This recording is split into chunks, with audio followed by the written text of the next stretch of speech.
Foodie পাপ্পুতে আরও একটা নতুন ভিডিও নিয়ে চলে আসলাম। আজ আমি সরাসরি চলে আসলাম কিন্তু বহরমপুরে কিন্তু এবার বেশ জমিয়ে খাওয়া দাওয়া করেছি। মাত্র ৮০ টাকায় এই ননভেজ থালিটা একবার দেখুন কি নেই এখানে, এটা কোথায় পাওয়া যায় তা জানতে কিন্তু শেষ পর্যন্ত দেখতে হবে আমার ভিডিও। বহরমপুরে কিন্তু এবার আমি হেভি জায়গায় খাবার খেয়েছি, তার সম্পূর্ণ ঠিকানা এবং কী কী খাবার খেয়েছি সব কিছু আপনাদের জানাবো, তাই শেষ পর্যন্ত দেখুন আমার এই ভিডিও।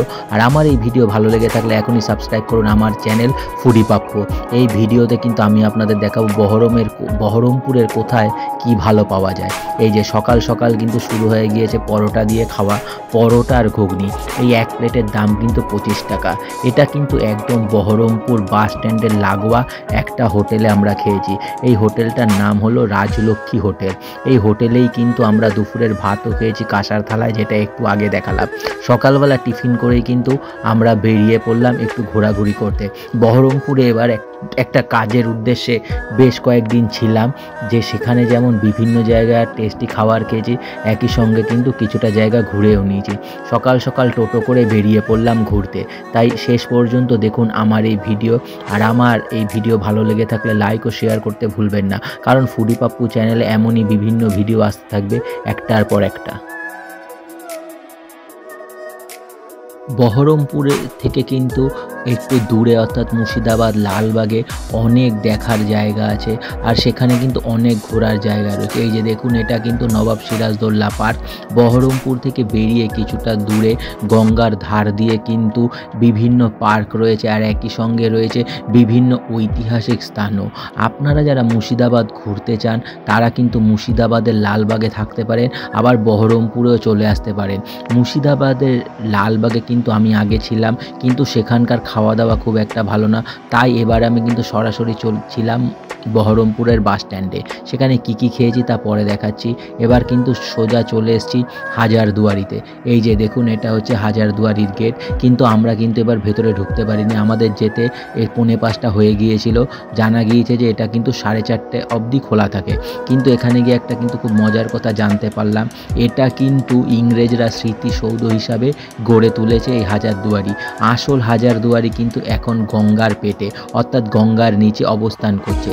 এটা কি আপনারা জানতেন? কারা কারা জানতেন তা অবশ্যই কমেন্ট করে জানান আমায়। এই হাজারদুয়ারির বাইরে থেকেই আমরা কিছুটা ছবি আর ভিডিও নিয়ে ফিরে আসলাম।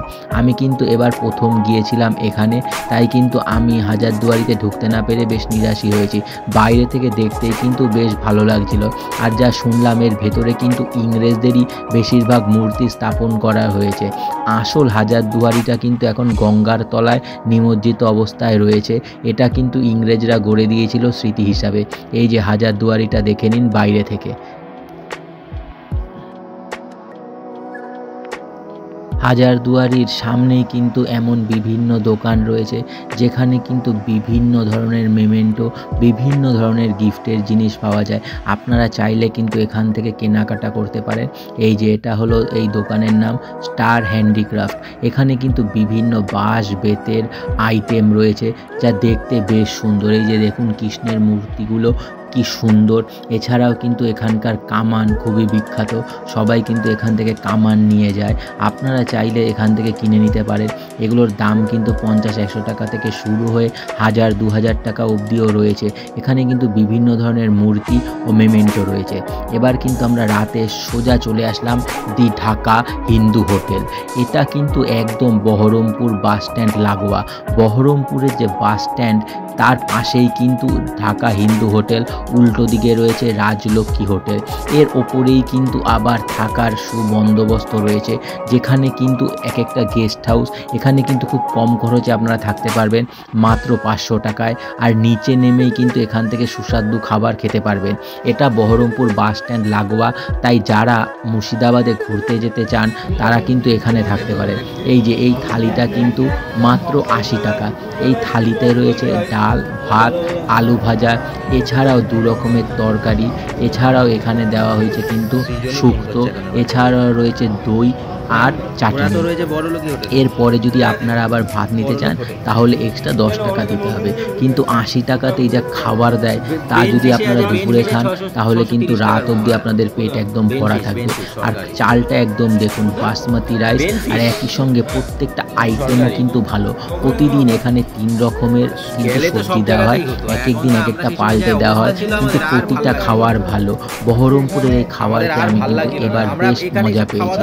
আর একই সঙ্গে আপনাদের বলে রাখবো, আপনারা যদি মুর্শিদাবাদে ঘুরতে আসতে চান তাহলে সোজা চলে আসতে পারেন এই বহরমপুর বাস স্ট্যান্ডের কাছে। বহরমপুর বাস স্ট্যান্ডের কাছে যেমন 500 টাকায় ঘর রয়েছে, তেমনই কিন্তু বিভিন্ন হোটেল রয়েছে। এখানে খাওয়ার অপশানটা কিন্তু বেশি। বিভিন্ন ধরনের বাঙালি হিন্দু হোটেল রয়েছে যেখানে এমন 80 টাকায় 100 টাকায় বিভিন্ন ধরনের খাবার পাওয়া যায়। এই থালিটার দাম 80 টাকা। এরপরে আমি আপনাদের দেখাবো 100 টাকার থালি, সেখানে কিন্তু আইটেম আরও বেশি। তাই আপনারা যদি মুর্শিদাবাদে ঘুরতে আসতে চান তাহলে কিন্তু বহরমপুরে চলে আসতে পারেন। মুর্শিদাবাদের লালবাগ থেকে একখানা টেম্পো করেই কিন্তু আপনারা সোজা চলে আসতে পারেন এই বহরমপুর বাস স্ট্যান্ডে। এখানেই এই হোটেলের সামনেই আপনাদের সেই টেম্পো করে নামাবে। বহরমপুরের আলিবাগ থেকে এক একজনের 25 টাকা করে ভাড়া নেয়। এই যে এবার কিন্তু আমি নিয়েছিলাম রুটি আর তরকা। এটা কিন্তু হাফ প্লেট তরকা, হাফ প্লেট এক তরকার দাম 40 টাকা আর ফুল প্লেটের দাম 70 টাকা। একজনের পক্ষে হাফ প্লেটই এনাফ। আর এক একটা রুটির দাম 5 টাকা। তরকাটাও কিন্তু জাস্ট অসাধারণ ছিল। এবার কিন্তু চলে এসেছি আমরা কাটরা মসজিদের সামনে। এটাও কিন্তু 4:30তে বন্ধ হয়ে যায়। এখানে প্রত্যেকটা জায়গায় কিন্তু 4:30তে বন্ধ হয়ে যায়, তাই আপনারা এর আগে আসবেন। এটা তৈরি করা হয়েছিল 1723 ও 1724-এর মধ্যে। নবাব মুর্শিদ কুলি খান এটা তৈরি করেছিল। বর্তমানে এটা প্রোটেক্ট অ্যান্ড মেনটেন করে আর্কিওলজিক্যাল সার্ভে অফ ইন্ডিয়া এবং পশ্চিমবঙ্গ সরকার। এটা কিন্তু দেখেই বাইরে থেকেই মনে হচ্ছে বেশ পরিষ্কার পরিচ্ছন্ন। আমরা কিন্তু এবার গিয়ে এটাতেও ঢুকতে পারিনি। এবার আমরা চলে আসলাম রাজলক্ষ্মী হিন্দু হোটেলে। এটাও কিন্তু একদম বহরমপুর বাস স্ট্যান্ড লাগোয়া। এর আগে আমি আপনাদের যে দেখালাম আমরা পরোটা খেয়েছি, এটা কিন্তু এদের নিচের দোকানে। আর ওপরে কিন্তু এটা এসি রেস্টুরেন্ট। গরমকালে আপনারা কিন্তু এখানে আসতে পারেন, এসিতে বসে খেতে পারেন। এই যে দেখুন, এটা হচ্ছে এখানকার 100 টাকার থালি। এই থালিতে কি কি রয়েছে একবার দেখে নিন। এই থালিতে রয়েছে শুক্তো, ভাজা, পাঁপড়, আলু ভাজা, একটা ছেঁচড়া, ডাল, এছাড়া দিয়েছে কিন্তু ভেজ বিরিয়ানি, মিষ্টি, ফুলকপির তরকারি, দই। এছাড়াও কিন্তু এরপরে দিয়েছিল আবার এঁচোড়ের তরকারি। অর্থাৎ 4 রকমের নিরামিষ তরকারির সঙ্গে ডাল, মিষ্টি, দই, এছাড়াও দিয়েছিল হচ্ছে শাক ও ভাজা। তাই 100 টাকায় কিন্তু আপনাদের আশা করি পেট একদম ভরে যাবে। এছাড়াও এখানে বিভিন্ন রকমের আইটেম পাওয়া যায়। এখানে কিন্তু আমি মাটনও খেয়েছি, 2 পিসের দাম 160 টাকা। সেটাও কিন্তু অসাধারণ ছিল। এটা আমি আপনাদের কিছুক্ষণ পরে দেখাচ্ছি, তাই শেষ পর্যন্ত দেখুন এই ভিডিও। এবার কিন্তু সরাসরি চলে এসেছি মতিঝিল পার্কে। এটা কিন্তু বহরমপুরের একটা প্রচুর জনপ্রিয় স্থান। এই পার্কে কিন্তু শীতকালে অনেকেই পিকনিক করতে আসে, তখন কিন্তু এখানে মাথা গিজগিজ করে ভিড়ের চোটে। আমরা যখন গিয়েছিলাম তখন কিন্তু এটার কাজ চলছে, তাই খুব একটা ভিড় ছিল না, কয়েকজন এসেছিল। এটা কিন্তু অনেক বড় জায়গা নিয়ে তৈরি, তাই আপনারা যদি আসতে চান অতি অবশ্যই কিন্তু একবার এই মতিঝিল পার্কে আসবেন। সেখানে গিয়ে যা জানতে পারলাম, এখানে কিন্তু শীতকালে পিকনিকের জন্য স্পট ভাড়া দেওয়া হয়। পিকনিক করতে কিন্তু এখানে আসে। আপনারা যদি 2-3 দিনের জন্য এখানে ঘুরতে আসেন তাহলে কিন্তু আপনাদের ভালো লাগবে, কারণ এখানকার খাওয়া দাওয়া খুবই ভালো। আর খাওয়া দাওয়াটা কোথায় করতে হবে তা তো আপনাদের জানিয়েই দিলাম। আপনারা মুর্শিদাবাদের লালবাগেও থাকতে পারেন, আবার সরাসরি বহরমপুর বাস স্ট্যান্ডেও থাকতে পারেন, কিন্তু আমি রেকমেন্ড করব আপনারা কিন্তু বহরমপুর বাস স্ট্যান্ডে চলে আসুন। বহরমপুর কোর্ট স্টেশন থেকে মাত্র 10-15 মিনিটের দূরত্বে সেই বাস স্ট্যান্ড। সেখানে আপনারা কিন্তু মন ভরে খাবার খেতে পারবেন। আমি কিন্তু সেখানে এবার দেশি খাসির মাংস, কাতলা কালিয়া, কাতলা ভাপা, বিভিন্ন রকমের আইটেম ট্রাই করেছি। তার সব কিছুই আপনাদের সঙ্গে শেয়ার করব, তাই শেষ পর্যন্ত দেখুন আমার এই ভিডিও। আর আমার এই ভিডিও ভালো লেগে থাকলে এখনই সাবস্ক্রাইব করুন আমার চ্যানেল ফুডি পাপ্পু। এই যে দেখুন মতিঝিল পার্কের ভেতরটা দেখুন, এটা কিন্তু একটা খুবই জনপ্রিয় স্থান আর খুবই বড়। অনেক প্রত্যেকটা জায়গা নিয়ে তৈরি। এখানে কিন্তু টয় ট্রেন থেকে শুরু করে বাচ্চাদের বিভিন্ন খেলার জিনিস রয়েছে, এছাড়াও কিন্তু এখানে বোটিংয়ের ব্যবস্থাও রয়েছে। আমরা যখন গিয়েছিলাম এখানে কিন্তু বিভিন্ন ধরনের কাজ চলছে, আর তাই খুব একটা ভিড় ছিল না। জানা গেল শীতকাল এখানে খুব ভিড় হয়। এই যে দেখুন বোটিংয়ের জায়গাটা দেখুন, এখানে কিন্তু বোটিংয়েরও ব্যবস্থা রয়েছে।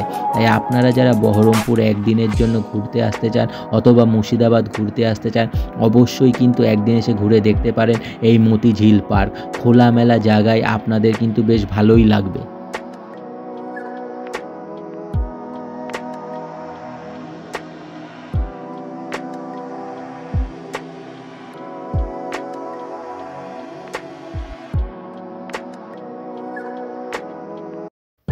ফুডি পাপ্পু চ্যানেলে কিন্তু এমনই বিভিন্ন জায়গায় ঘোরার ভিডিও আর তার সঙ্গে বিভিন্ন জায়গার খাওয়ার ভিডিও একটার পর একটা আসতে থাকবে।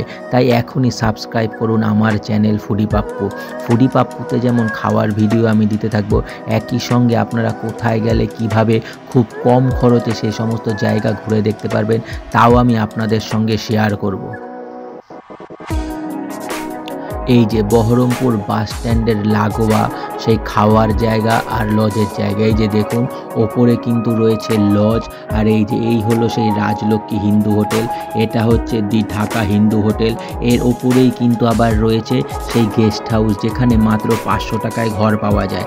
আর এখানেই এর নিচে কিন্তু এই যে জায়গাটা দেখা যাচ্ছে সেখানেও কিন্তু খাওয়ার বন্দোবস্ত রয়েছে।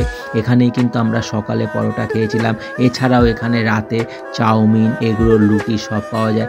আবার আপনারা চাইলে ওপরে বসেও খেতে পারেন। এর নিচে যে এখানে দেখুন একদম গরম গরম রুটি, চানা মশলা, ছোলার ডাল, তড়কা তৈরি করা হচ্ছে।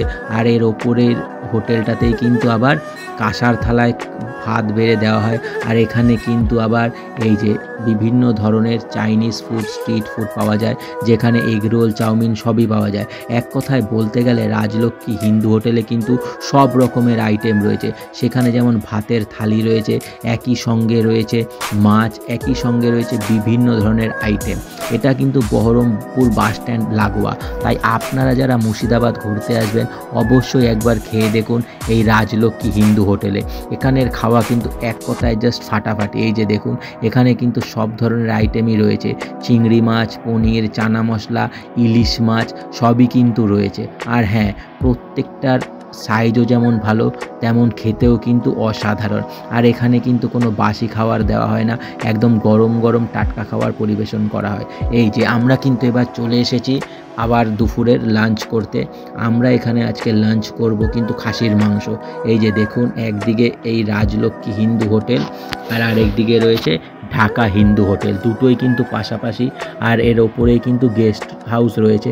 আপনারা সেখানে যদি 500 টাকা দিয়ে থাকেন তাহলে আপনাদের খাওয়ার জন্য আর খুব দূরে যেতে হবে না, নিচে নামলেই আপনারা সরাসরি চলে আসতে পারবেন এই রাজলক্ষ্মী হিন্দু হোটেলে। এই যে এবার দেখুন দুপুরে এখানকার পরিবেশ, দুপুরে কিন্তু এখানে মানুষকে জায়গা দেওয়া যায় না, একদম ঠিক ভিড় করে দুপুরে খাওয়ার জন্য। আর এই যে দেখুন এখানে কিন্তু অনবরত নামানো হচ্ছে ভাতের হাঁড়ি, ভাতের হাঁড়ির সাইজটা একবার দেখুন, এর থেকেই আপনারা বুঝতে পারবেন এখানে কেমন ভিড় হয়। আর এই হলো এর ভেতরের ইন্টেরিয়ার, যেটা খুবই সুন্দর করে সাজানো। আর এখানকার যারা খাবার সার্ভ করে প্রত্যেকের ব্যবহার কিন্তু খুবই ভালো। আপনারা যা চাইবেন, যেমন চাইবেন আপনাদের কিন্তু ঠিক তেমনই দেওয়া হবে। এবার কিন্তু আমরা অর্ডার দিয়ে দিয়েছি থালি। এবার আপনাদের বলে রাখি এখানে যেমন 100 টাকার স্পেশাল থালি রয়েছে, তেমনই আপনারা কিন্তু চাইলে 50 টাকার মিনি থালিও নিতে পারেন। সেটাতে কী থাকবে তা আপনাদের দেখাবো, কারণ 100 টাকার থালি নিলে এর সঙ্গে কিন্তু অন্য কিছু খাওয়ার আর পেটে জায়গা থাকে না, যেমন মাংস, মাছ ইত্যাদি। তাই আমরা সেদিন ঠিক করে নিয়েছিলাম 50 টাকার মিনি থালি নেব আর তার সঙ্গে নেব খাসির মাংস। এই যে আমাদের 50 টাকার মিনি থালি কিন্তু রেডি হচ্ছে, সেটাতে কী থাকে তা সবই আপনাদের দেখাবো। আর অবশ্যই আপনাদের দেখাবো এখানকার রেয়াজি খাসির মাংস। খাসির মাংসটা কিন্তু জাস্ট অসাধারণ ছিল।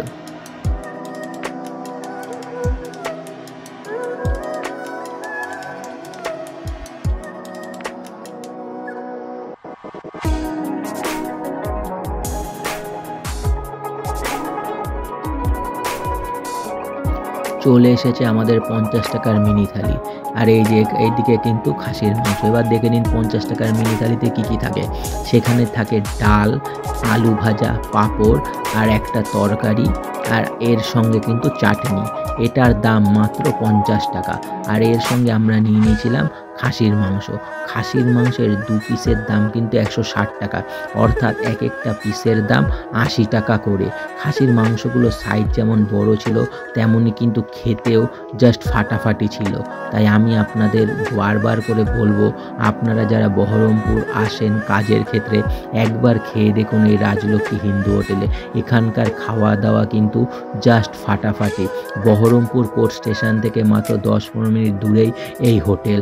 আপনারা শুধু বলবেন আমরা বহরমপুর বাস স্ট্যান্ডে যেতে চাই, বহরমপুর বাস স্ট্যান্ড লাগোয়াই কিন্তু এই হোটেল। সেখানে এসে আপনি যে কাউকে বলবেন রাজলক্ষ্মী হিন্দু হোটেল যাব বা দি ঢাকা হিন্দু হোটেল যাব, আপনাকে কিন্তু দেখিয়ে দেবে, দুটোই একদম পাশাপাশি। রাজলক্ষ্মী হিন্দু হোটেলে কিন্তু আমরা একদিন বিরিয়ানিও ট্রাই করেছি। এটা হলো মাটন বিরিয়ানি, 150 টাকা কিন্তু এর দাম নিয়েছে। কিন্তু এর ভাত অন্যান্য আইটেম যতটা ভালো, বিরিয়ানি কিন্তু খুব একটা ভালো না। তাই আমি আপনাদের রিকমেন্ড করব এই বিরিয়ানি আপনারা না খেলেই ভালো। এর বদলে আপনারা এখানকার স্পেশাল থালি, খাসির মাংস, কাতলা মাছ, ভাপা মাছ, কাতলা ভাপা এ সমস্ত খেয়ে দেখুন। আর আমার এই ভিডিও ভালো লেগে থাকলে এখনই সাবস্ক্রাইব করুন ফুডি পাপ্পু চ্যানেল।